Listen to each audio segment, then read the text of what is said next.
If you've ever ordered something late at night, you probably didn't think about the person delivering it. I worked overnight deliveries, same routes, same streets. But there were nights when I realized someone else knew my route too. These are true scary stories from overnight deliveries, told by the people who lived them. I took the overnight delivery job because it paid more. That was it. No mystery, no thrill-seeking, just longer hours, fewer people, and quiet streets. They told me most drivers quit because they couldn't handle the isolation. I thought that sounded peaceful. I was wrong. My shift started at 11 p.m. every night. By midnight, the city changed. Stores went dark. Traffic lights cycled for no one. Streets I'd driven 100 times during the day felt unfamiliar, like I'd crossed into a version of the city that wasn't meant to be seen. The first few weeks were uneventful. Packages, doorsteps, apartment complexes. I kept my head down, followed the app, and finished my routes early. Then came the first night that felt wrong. It was around 2:17 a.m. when I pulled into a residential neighborhood. Upper middle-class homes, long driveways, no streetlights. The app pinged with a delivery marked hand to recipient. That was unusual at that hour. I parked, grabbed the package, and walked up to the front door. No lights inside, no porch light either. I rang the bell once. Nothing. I waited, then knocked. That's when I heard footsteps, not from inside the house, but behind me. I turned around, expecting to see someone coming down the driveway. No one was there. The street was empty, dead silent. I told myself it was nothing. Maybe a neighbor, maybe my imagination. I set the package down and marked it as attempted. As I walked back to my van, I noticed something that made my stomach drop. The front door behind me slowly opened. Not all the way, just enough to create a thin, black gap. No one stepped out. I didn't wait to see more. I got in my van and left. The next night, my route took me to an industrial area. Warehouses, storage units. One delivery address stood out. No business name, no unit number, just coordinates. The pin dropped behind a warehouse. I called support. No answer. So I drove. The building was abandoned, windows boarded, graffiti everywhere. The delivery note said, "Leave at door." What door? I parked anyway. I don't know why. That's when I noticed another vehicle parked behind the building. Engine off, lights out. Someone was inside. I couldn't see their face, but I could see the glow of a phone screen. They didn't move, didn't wave, didn't acknowledge me. I backed up and left immediately, marked it undeliverable. No questions asked. The app reassigned that delivery the next night. Same address, same note. I declined it. A few nights later, something happened that still makes my hands shake when I think about it. I was delivering to an apartment complex at 3:40 a.m., one of those places where all the buildings look the same. The app led me to Building C, 3rd floor. I climbed the stairs quietly, package tucked under my arm. When I reached the landing, I froze. There was already a package sitting outside the door. Same size, same label style, same handwriting. But the timestamp on mine said just printed. I double-checked the apartment number. Correct. I knocked gently. No answer. That's when I noticed the door was unlocked, just slightly open. I stepped back immediately. As I did, I heard breathing, slow and steady, coming from inside the apartment. Not movement, not footsteps, just breathing. I placed my package next to the other one and left without turning my back to the door. When I got to my van, I checked the app. The previous package wasn't logged. According to the system, I was the first delivery. The worst night came toward the end of my time on the job. It was raining, hard, streets slick, visibility low. My last delivery was out in a rural area, long gravel road, no cell service. I debated skipping it. I didn't.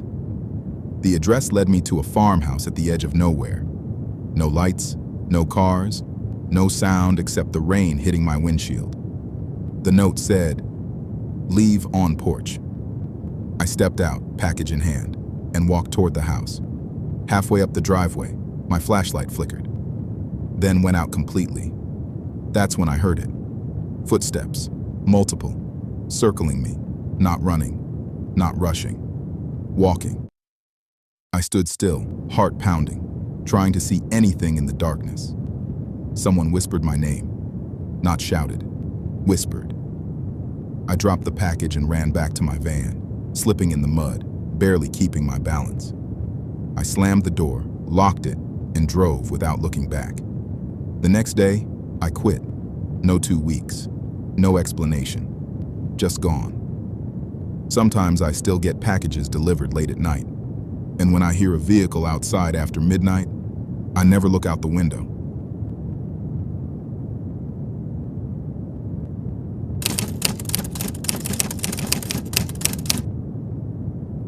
I didn't notice the missed call right away. It was a Tuesday night, nothing special. I had just finished eating dinner, scrolling aimlessly through my phone while the TV played something I wasn't even watching. Around 9:47 p.m., my phone vibrated once. Not a ring, just a vibration. When I picked it up, there was no notification for a call, just a voicemail. That alone was strange. The number wasn't saved, no name, just a string of digits I didn't recognize. I figured it was spam, one of those robocalls that leaves a blank message. I almost deleted it without listening. Almost. Something stopped me. Maybe curiosity, maybe instinct, or maybe that quiet feeling you get when something feels off. I pressed play. At first, all I heard was static, low, muffled, like someone had called from far away or underground.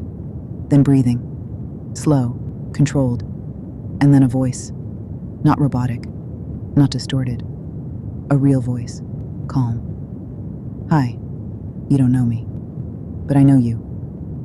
My stomach tightened instantly. The voice sounded like a man in his late 30s or early 40s. No accent I could place, no emotion, just flat, like he was reading instructions. He continued, I'm sorry to leave this message like this. I tried calling earlier, but you didn't answer. That was true. I had missed a call earlier that evening. I remembered now. Then he said my name, perfectly.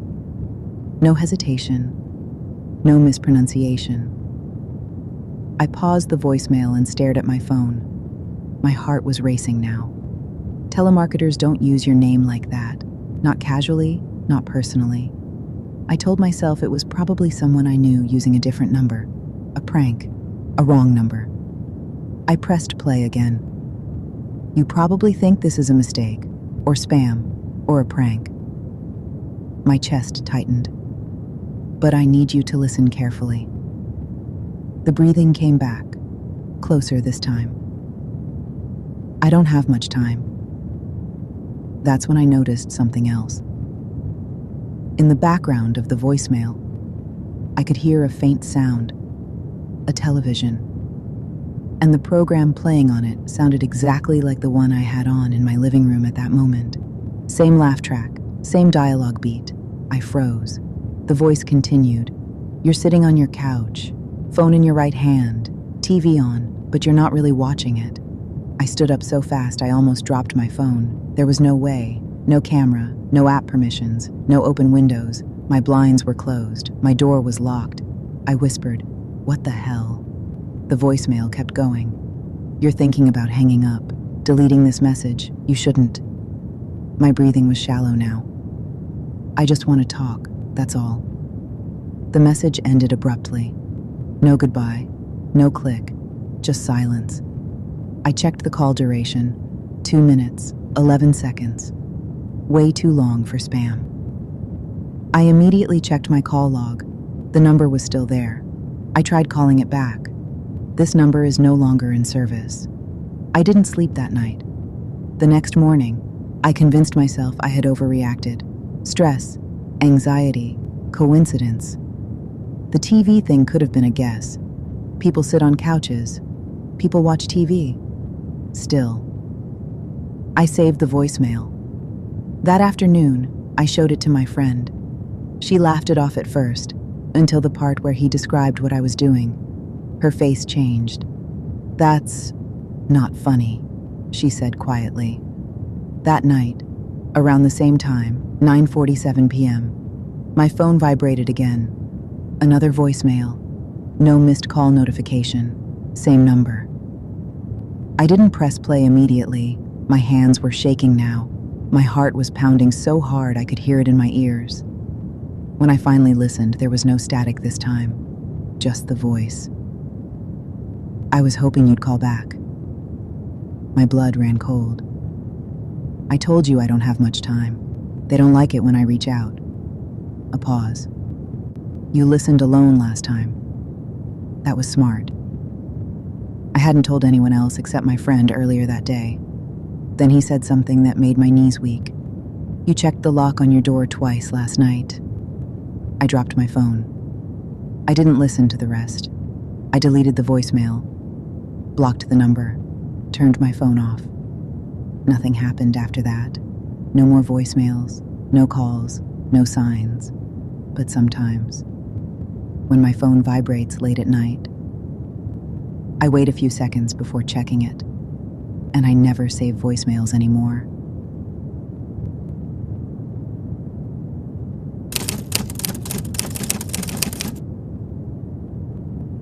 This happened months after I quit. I was helping a friend who still worked overnight deliveries. He asked me to ride along, said the routes were easier with company. I agreed, thinking it would be fine. It wasn't. Around 1:30 a.m., the app flagged a delivery marked "signature required." That alone was strange. Overnight customers usually want packages dropped quietly. No knocking, no interaction. The address led us to a townhouse complex. All the lights were off, except one unit at the very end. We parked. I stayed in the passenger seat while my friend grabbed the package. I watched him knock. No answer. He knocked again. That's when the porch light turned on. Slowly. Like someone wanted him to know they were there, but didn't want to open the door yet. The door opened just enough for a hand to reach out. No face, no body, just a hand. My friend froze. The hand didn't reach for the package. It reached for the pin. The door stayed closed the entire time. Once the signature was scribbled, the hand pulled back. The door shut. The porch light turned off immediately. As my friend walked back to the van, I noticed something on the screen. The signature field wasn't a name. It was just one word. Watching.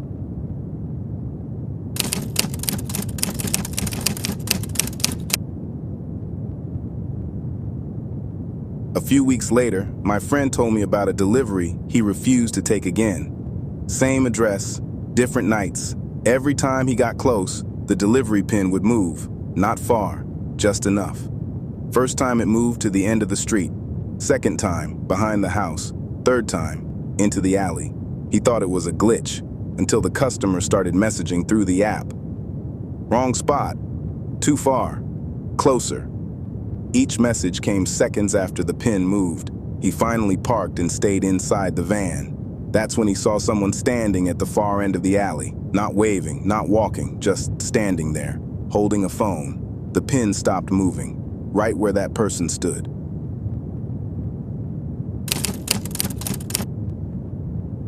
This one still doesn't make sense. Overnight hotel deliveries were common. Late check-ins, forgotten items, food orders. But this hotel was different. Old, cheap, flickering lights. The kind of place that smells like cleaner and damp carpet. The delivery instructions said, "Room 0, knock twice." There is no room 0. The clerk looked confused when my friend asked. "There's no room 0, she said. Hasn't been one since before the renovation. But the app wouldn't let him skip it, so he followed the hallway map. The elevator wouldn't go to the floor listed. It stopped one level below. At the end of the hallway, there was a door with no number, just a faded outline where a plaque used to be. He knocked twice. Nothing. As he turned to leave, the door handle turned. The door didn't open. A voice from inside whispered, "You're late." He dropped the package and ran. The delivery marked itself completed.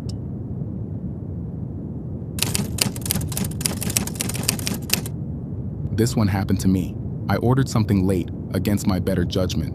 Tracking showed it arriving overnight. At 2:06 a.m., I got the notification, delivered. But there was no knock, no vehicle sound, no package. The delivery photo showed my house, but something was wrong. The angle was off. The porch light wasn't mine, and across the street in the photo was a house that doesn't exist. I checked old street views. That house had been torn down years ago, but in the delivery photo, it was standing, lights on, someone in the window, watching the camera. Thanks for watching. If you enjoyed this video, remember to hit the like button and subscribe to my channel. Don't forget to tap the notification bell so you'll be the first to know when a new video drops. Until next time, my friends.